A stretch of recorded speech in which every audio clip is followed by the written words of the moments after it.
Bienvenue à toutes et à tous. Aujourd'hui, on va faire une exploration ciblée. On va se pencher sur un document duplicite-trump.pdf. Il analyse la figure de Donald Trump, bon, pas juste comme quelqu'un de controversé, mais vraiment comme une incarnation de la duplicité. C'est ça. Et il suggère que le chaos, pour lui, c'est une stratégie politique, en fait. Oui, une véritable stratégie. Notre objectif, c'est d'extraire les points clés de cette analyse, sur ses méthodes et puis sur l'héritage qu'il pourrait laisser selon ce texte. Alors, d'entrée de jeu, le texte affirme quelque chose d'assez fort, non ? Derrière l'image du parler vrai, Oui. il y aurait une dissimulation quasi constante. Le document évalue même son authenticité très bas, à 1 sur 10. C'est très peu, oui. Ça suggère un décalage énorme entre l'image et les motivations réelles. Que l'analyse lie à l'intérêt personnel, à la manipulation.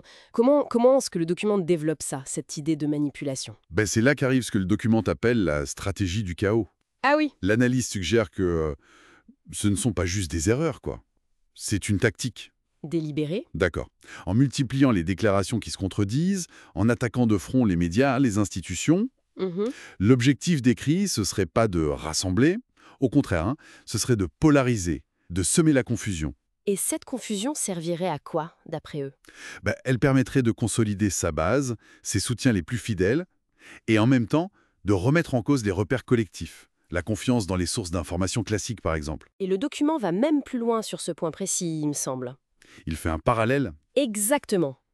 Le texte fait un parallèle assez frappant avec des techniques de manipulation psychologique. C'est-à-dire ? Il décrit un processus où on créerait volontairement un climat d'incertitude, de déséquilibre. Une sorte de stress permanent, quoi. Hmm. Et ensuite, la personne se positionne comme la seule figure stable, la seule solution face au désordre ambiant, Ah oui, je vois. D'abord déstabiliser, pour ensuite... pour mieux asseoir son autorité. C'est l'interprétation qui est proposée en tout cas. C'est une description assez sombre quand même, de ces mécanismes. Et quelles seraient les conséquences alors, concrètement, toujours selon ce document ? Alors, les conséquences décrites, elles sont multiples et elles touchent vraiment au cœur du système démocratique.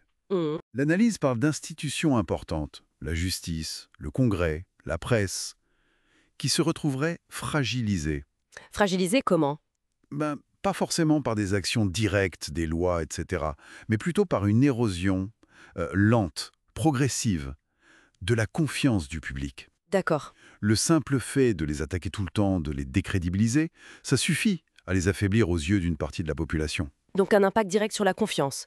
C'est un point important. Mais le document parle aussi d'effets à plus long terme, non ? Oui, et ça c'est peut-être le point le plus inquiétant de l'analyse. Ah bon ? Elle mentionne une sorte de banalisation des discours extrêmes.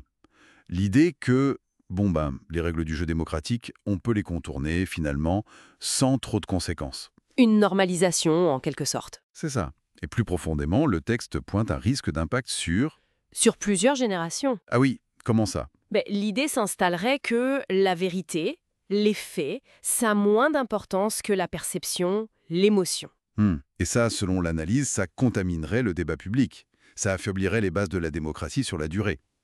On aurait une société durablement plus divisée, plus méfiante. C'est assez frappant parce que le document ne présente pas ça comme un cas isolé, juste américain. Non, en effet.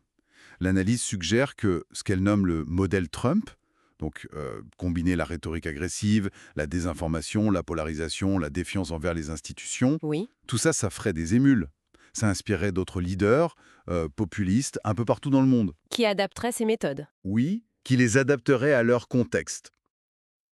Et face à ça, le document appelle à la vigilance.